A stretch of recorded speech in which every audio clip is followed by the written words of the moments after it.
Thank you दादा. ए भावड्या, thank you काय, तू बोलवलं नाही मला, मी आलो हा फक्त भगवा बघून.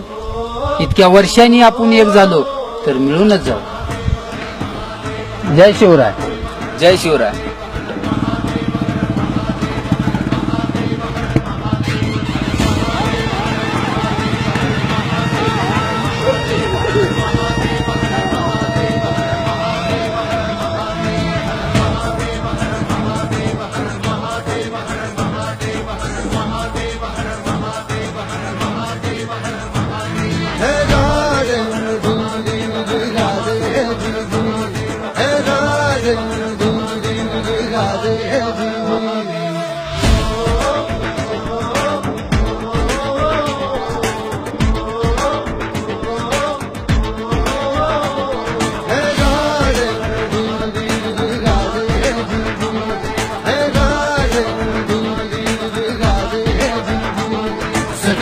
ताकती राख न ब्याने साग पेटू दे आग मराठी.